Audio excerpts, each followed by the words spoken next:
We're joined by Relate CEO Neil Robinson. Neil, your amazing company, not-for-profit, makes its business out of selling bracelets to fund amazing causes and uplift the people that actually work on these bracelets. Now, Harvard University has been partnering with you and is really studying your whole concept. What is it about your model that works so well? I think it's the ability to deliver on many different platforms. I think we're a charity bracelet, but we're not. We give money to people in the townships, but we give much more. I think the fact that we are flexible and are able to deal with retailers, corporates, commercial companies in doing what we do allows us to do interesting things and provide, I suppose, good narrative for different storytelling in different facets of life. So this is a charity bracelet, but it's a heck of a lot more than that as well. So in the number of years that we've been in existence for, I think it's close to 50 million rand now we've raised for causes across the world, as well as the people in the township who benefit from the program. But I think what really got Harvard excited was the fact that we're a social enterprise NPO who operates as a business. So my background is corporate, and we try and operate the business on the business principle. So make profit as much as you can and then give it all away. And we have the disciplines around that. So strategically, operationally, functionally, we operate as a very much a set-up business. And I think Harvard were just interested and intrigued as to how we did that. And that's how it came about. So let's just have a look at your bracelets there. When you say it's more than just a bracelet, why? So this is, it's something valueless that has value for people. So when I say that this is our malaria bracelet. So we've raised over $1 million for this to date. It affects masses of people across Africa, the disease.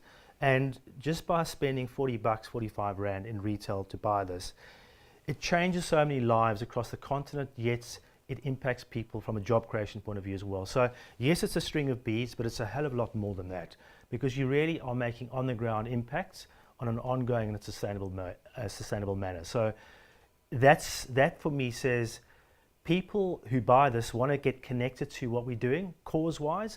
Yes, they might like the fashion accessories, the colors, etc., but many different people buy it for different reasons. So if your family's been affected by cancer or AIDS or social upliftment in any way, it's very dear to you when you buy a bracelet from Relate, when it comes to talking about and sharing and connecting to something. So the value in it is, yes, it's 40 rand. Most middle class people can afford that once a year at least, but it means a hell of a lot more than that. So it's valueless in a sense, but it's got a lot of value in other instances. It seems that the organization takes a 360-degree approach where it's focused on upskilling the participants and saying you're not actually supposed to be here for that long. We want you to grow beyond Relate. 100%.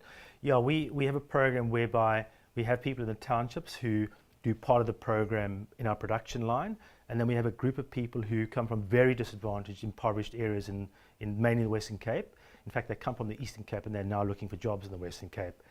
And we include them in our production team, but we actually want to kick them out in a positive sense as soon as we can, because what they do is they earn a salary with us while they're doing our projects, i.e. making and finishing these bracelets, packing them, shipping them out to our retail partners, and we skill them up on top of that. So you might come to us and say, listen, I want to be a hairdresser one day, or I want to be a truck driver or a soccer coach.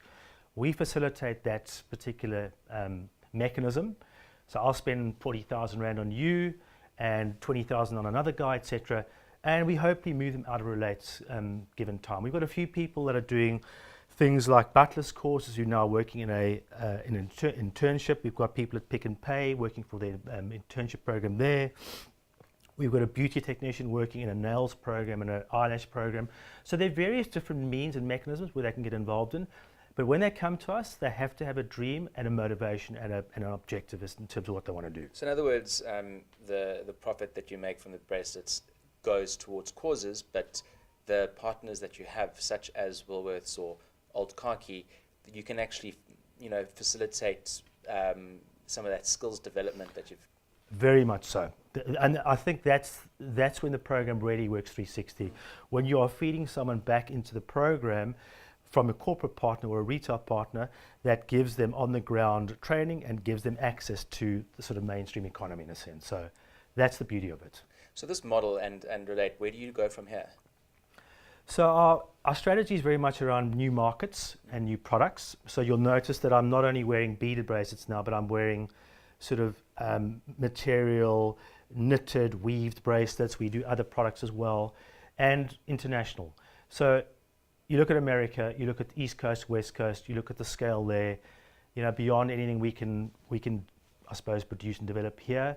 We've got probably 7-8 million taxpayers. They've got almost 300 million taxpayers. Massive difference. You look at doing one thing in a region or a state in America, like New York State or Washington or Boston, Massachusetts, whatever, and suddenly you've got scale beyond, and you then put so many different people to work in South Africa. So our model is still to manufacture and produce here. So we create jobs, which is the main function of Relate, is creating opportunities. And then the scale that gives us, enables us to raise $50 million, not 50 million rand, in a sense. Some people have said South Africa is a great microcosm of the world, a place to really test and see where disruptive types of models can take the rest of the world. Do you experience the same opinion? I do. I think South Africa's got many things going for it. I think you fall foul of a lot of red tape internationally. Things take a long time to develop and to enter a market. I think South Africa's got this thing of not quite cowboy commerce, but, and I wouldn't say we're getting close to it, but we may be talking about another subject now, but I think there's big opportunity here if you can get it right with the right people and right partners. I think it's all about who you know. It's the old cliche.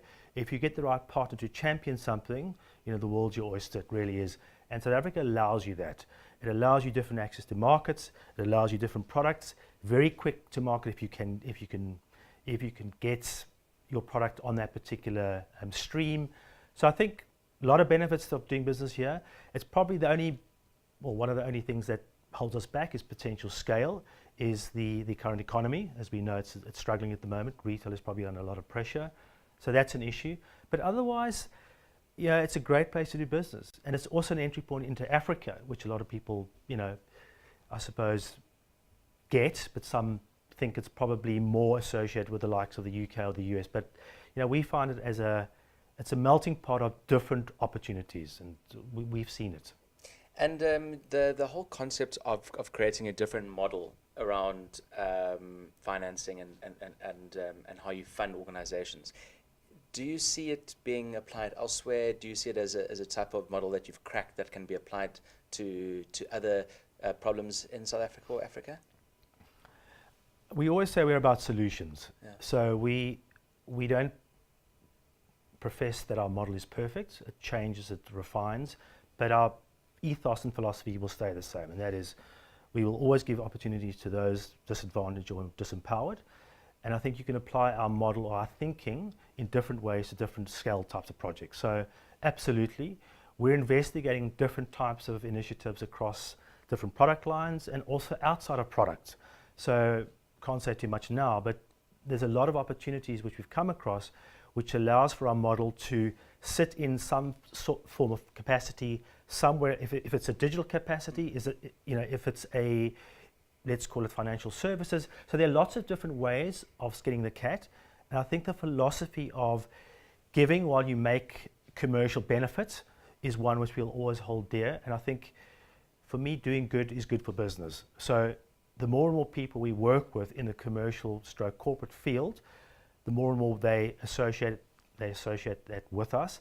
And being a Black Empowerment Level 1 company, we give that, which is very unusual for a social enterprise, by the way, is to give that commercial nous to someone to say, well, you're going to spend some money with us, you need to have the benefit as well. If you're selling a product or a service, some of it's going to go to good because that's the way we think. So I think to answer your question, sorry, long answer, but shortly, yes, we are investigating other avenues, definitely.